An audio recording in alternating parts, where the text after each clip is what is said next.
right now. So I think we're gonna go on a wild goose chase. As lines grew longer at gas stations across the southeast on Wednesday, Colonial Pipeline announced it began reopening its fuel line 6 days after a ransomware attack shut down its operations. Welcome news to American drivers worried as gas stations started to run out of fuel, as many ignored pleas from officials not to hoard supplies, causing shortages and panic buying. Tempers flared in Knightdale, North Carolina, when a driver looking for gas allegedly cut in front of another driver, and a shop in Tennessee that usually sells cans of gasoline said it had to stop.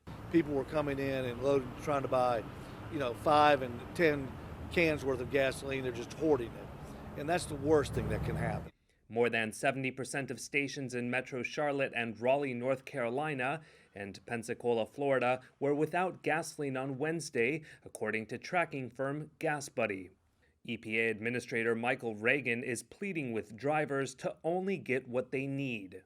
The folks should follow the advice of the governors and the attorney generals, which they're asking folks not to panic, not to hoard gasoline. We have some really good coordinated efforts at the federal, state, and local levels, and we're working very hard to alleviate these circumstances. Chris Decker, professor of economics at the University of Nebraska, Omaha, says panic buying can become a vicious cycle.